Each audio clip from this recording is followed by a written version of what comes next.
I wanted to ask about an experience that I had recently, and I'm still kind of having it.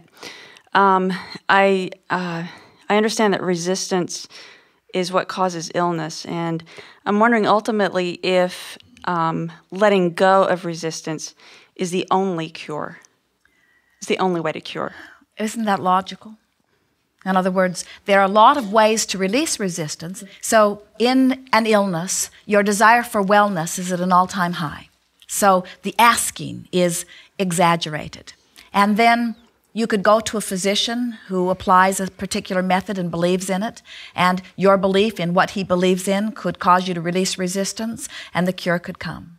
Or you could talk to someone who says, oh, I experienced that, it's not that big of a deal, and I just relaxed and meditated and I brought myself into alignment, and if that resonates with you, then that would be your way of lining up. So our answer is there's not only one method to achieve wellness, but you always release resistance in order to bring yourself back into wellness.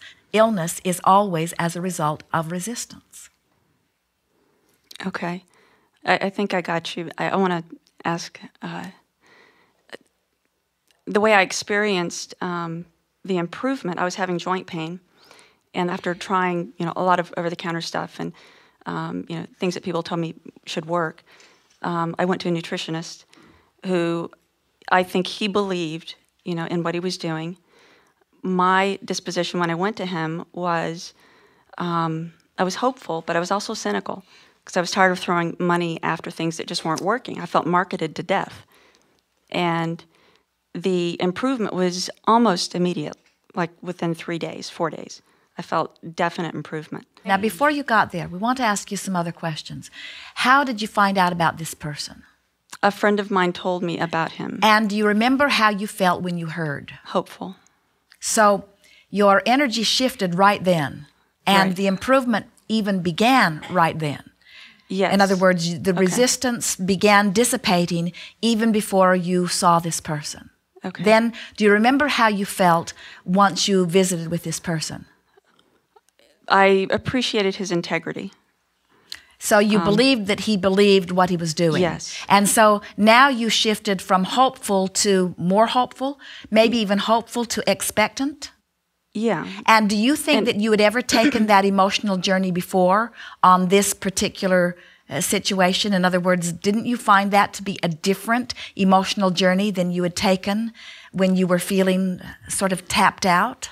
Yes, it was. Yes. But I also, because I noticed a definite improvement once I started taking the vitamins, I also attributed some of it to the vitamins. I call them the magic pills. That's all right. In other words, we're not for a moment suggesting that you should not benefit by the technology of your time-space reality. Mm-hmm. What we are saying is you can take pills in an attitude of pessimism and not get the benefit from them that you do when you take them in an attitude of positive expectation.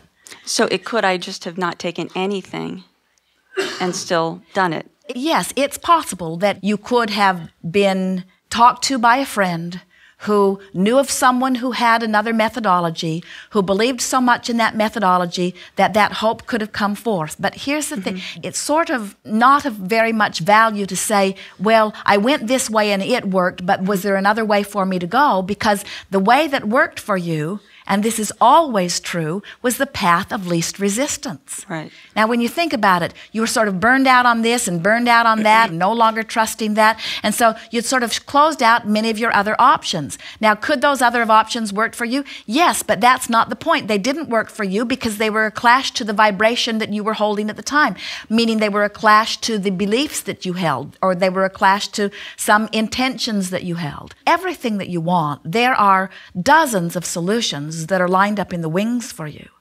And they are solutions that really are the path of least resistance for you. And so it doesn't matter what you've done to cause your resistance to lower. That's why there are so many different methodologies that work for different people. And it's why no one can create something that works every single time for everybody, because there is enough vibrational variance. So what we would say if we were standing in your physical shoes is, I'm not really sure how I came around to this, but I am sure that I felt enthusiasm for this when I heard it. And as I followed it through, my enthusiasm continued to increase. And my enthusiasm did point me in the direction of the solution that I was seeking. And there are other people that could be pointed to surgery and would receive the solution. There are other people that could be pointed to some sort of synthetic medicine that would receive the solution. There are some people that could be pointed to voodoo or rabbit's foot and receive the same sort of solution. And it doesn't really matter. And we want you to not quarrel anymore with the methods that people are using and just begin saying, oh, isn't it nice that there's something for everyone? And isn't it nice that the universe has delivered something that works for me?